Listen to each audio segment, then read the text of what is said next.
안녕하세요. 오늘은 1월 23일이고요. 함께 읽을 말씀은 요한복음 11장 말씀입니다. 죽은 나사로를 살리시다. 어떤 병자가 있으니 이는 마리아와 그 자매 마르다의 마을 베다니에 사는 나사로라. 이 마리아는 향유를 주께 붓고 머리털로 주의 발을 닦던 자여 병든 나사로는 그의 오라버니더라. 이에 그 누이들이 예수께 사람을 보내어 이르되 주여 보시옵소서 사랑하시는 자가 병들었나이다 하니 예수께서 들으시고 이르시되 이 병은 죽을 병이 아니라 하나님의 영광을 위함이요 하나님의 아들이 이로 말미암아 영광을 받게 하려 함이라 하시더라. 예수께서 본래 마르다와 그 동생 나사로를 사랑하시더니 나사로가 병들었다 함을 들으시고 그 계시던 곳에 이틀을 더 유하시고 그 후에 제자들에게 이르시되 유대로 다시 가자 하시니 제자들이 말하되 랍비여 방금도 유대인들이 돌로 치려 하였는데 또 그리로 가시려 하나이까. 예수께서 대답하시되 낮이 12시간이 아니냐. 사람이 낮에 다니면 이 세상의 빛을 봄으로 실족하지 아니하고 밤에 다니면 빛이 그 사람 안에 없는 거로 실족하느니라. 이 말씀하신 후에 또 이르시되 우리 친구 나사로가 잠들었도다. 그러나 내가 깨우러 가노라. 제자들이 이르되 주여 잠들었으면 낫겠나이다 하더라. 예수는 그의 죽음을 가리켜 말씀하신 것이나 그들은 잠들어 쉬는 것을 가리켜 말씀하신 줄 생각하는지라. 이에 예수께서 밝게 이르시되 나사로가 죽었느니라. 내가 거기 있지 아니한 것을 너희를 위하여 기뻐하노니 이는 너희로 믿게 하려 함이라. 그러나 그에게로 가자 하시니 디두모라고도 하는 도마가 다른 제자들에게 말하되 우리도 주와 함께 죽으러 가자 하니라. 나는 부활이요 생명이니 예수께서 와서 보시니 나사로가 무덤에 있은지 이미 나으리라. 베다니는 예루살렘에서 가깝기가 한 오리쯤 되매 많은 유대인이 마르다와 마리아에게 그 오라비의 일로 위문하러 왔더니 마르다는 예수께서 오신다는 말을 듣고 곧 나가 맞이하되 마리아는 집에 앉았더라. 마르다가 예수께 여짜오되 주께서 여기 계셨더라면 내 오라버니가 죽지 아니하였겠나이다. 그러나 나는 이제라도 주께서 무엇이든지 하나님께 구하시는 것을 하나님이 주실 줄을 아나이다. 예수께서 이르시되 내 오라버니가 다시 살아나리라. 마르다가 이르되 마지막 날 부활 때는 다시 살아날 줄을 내가 아나이다. 예수께 이르시되 나는 부활이요 생명이 나를 믿는 자는 죽어도 살겠고 무릇 살아서 나를 믿는 자는 영원히 죽지 아니하리니 이것을 내가 믿느냐. 이르되 주여 그러하다. 주는 그리스도시요 세상에 오시는 하나님의 아들이신 줄을 내가 믿나이다. 이 말을 하고 돌아가서 가만히 그 자매 마리아를 불러 말하되 선생님 오셔서 너를 부르신다니. 마리아가 이 말을 듣고 급히 일어나 예수께 나아가매 예수는 아직 마을로 들어오지 아니하시고 마르다가 맞이했던 곳에 그대로 계시더라. 마리아와 함께 집에 있어 위로하던 유대인들은 그가 급히 일어나 나가는 것을 보고 곡하러 무덤에 가는 줄로 생각하고 따라가더니 마리아가 예수 계신 곳에 가서 배웠고 그 발 앞에 엎드려 이르되 주께서 여기 계셨더라면 내 오라버니가 죽지 아니하였겠나이다 하더라.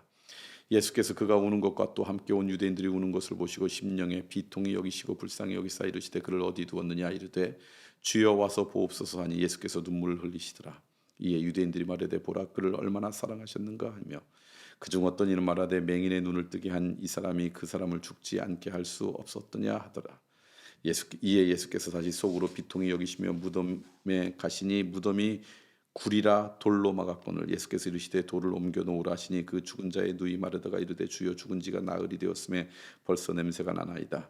예수께서 이르시되 내 말이 내가 믿으면 하나님의 영광을 보리라 하지 아니하였느냐 하시니 돌을 옮겨 놓으니 예수께서 눈을 들어 우러러보시고 이르시되 아버지여 내 말을 들으신 것을 감사나이다.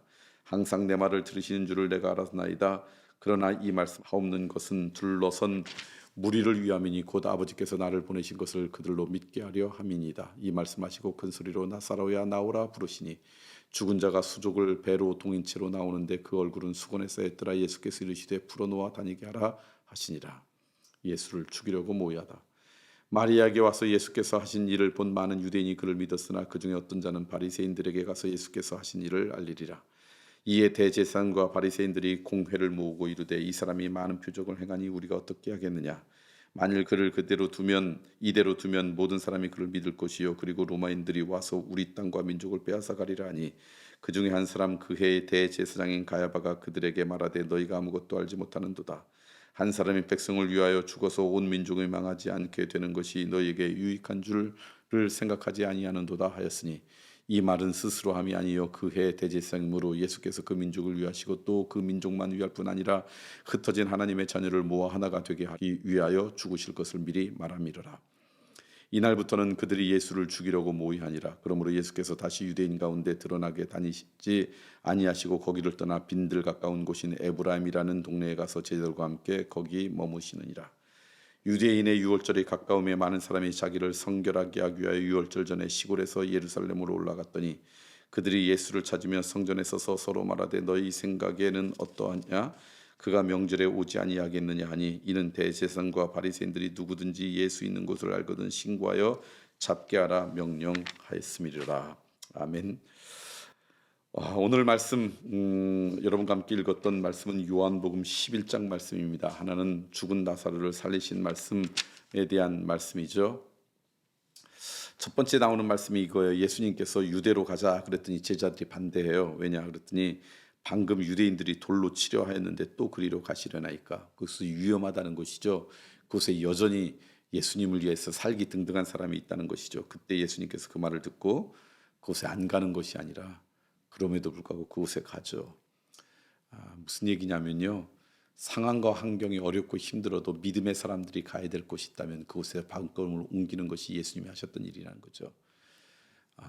주님, 우리가 이 동산 위에다 집을 짓고 여기서 사시죠. 내려가면 고난이 있습니다.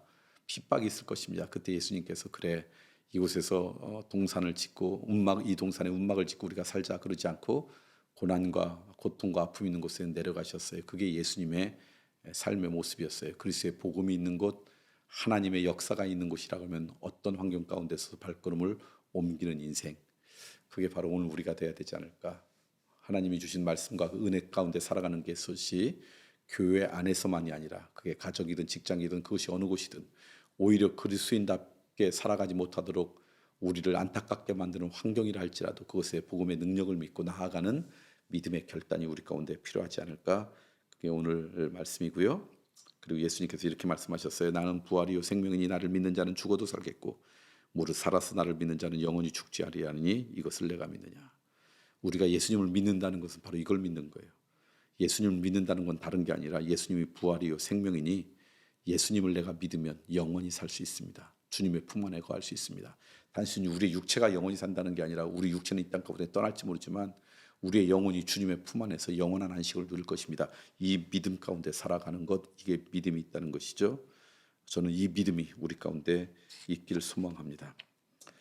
그 다음에 여러분에게 한 가지 더 말씀을 나누고 싶은 것은 뭐냐면 예수님께서 놀라운 일들을 행하실 때마다 나타나는 현상이 많은 사람이 예수님을 믿고 따르는 거지만 그것뿐만 아니라 예수님을 죽이려고 하는 사람도 늘어나고 그 모의도 더 심각해졌습니다. 이게 이 땅 가운데 살아가는 그리스도인의 삶의 모습이에요. 우리가 하나님의 말씀대로 열심히 살아가면 그것 때문에 사람들이 은혜 받고 기뻐하고 그 복음의 능력을 믿는 사람도 있지만 그 사람만 있는 게 아니라 우리를 죽이려고 우리를 시험에 들게 하려고 하는 세력도 여전히 그들의 그 음모가 더 깊어진다. 그게 이 땅 가운데 살아가는 우리의 모습이다. 그러니 여러분 이 땅 가운데 하나님의 말씀대로 열심히 살아갈 때 우리를 무너뜨리려고 하고 우리를 핍박하려고 하는 세력을 바라보지 말고 나 때문에 그리스도의 복음의 능력으로 살아갈 결심하는 사람들을 바라보며 더 용기와 힘을 얻고 마지막까지 그 길을 잘 걸어가는 은혜가 있었으면 좋겠습니다.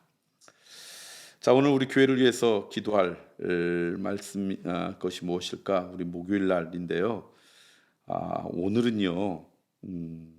세종에 있는 어린이 부서가 겨울 캠프합니다. 여러분 이런 기도 제목을 우리 묵상 공동체 성경 읽기 하면서 여러 번 들었는데 대전과 세종에 있는 다음 세대가 겨울에는 각자 합니다. 여름에는 함께해서. 그래서 매주마다 다르는데 오늘은 세종에 있는 어린이 부서가 모여가지고 아침 10시부터 함께 스스로를 발견하고 하나님 앞에 어떤 존재인지를 발견하는 그런 시간들을 갖게 됩니다. 그래서 오늘 여러 목자들이 오셔서 수고할 것이고요. 여러 사역자들이 수고하실 것이고 무엇보다도 부모님과 자녀들이 오늘 교회에 오고 또 그들을 위해서 헌신할 텐데 오늘 하루가 우리 세종에 있는 어린이들에게 기쁘고 감사하고 복된 시간이 될 수 있도록 여러분 기도해 주시면 좋겠습니다.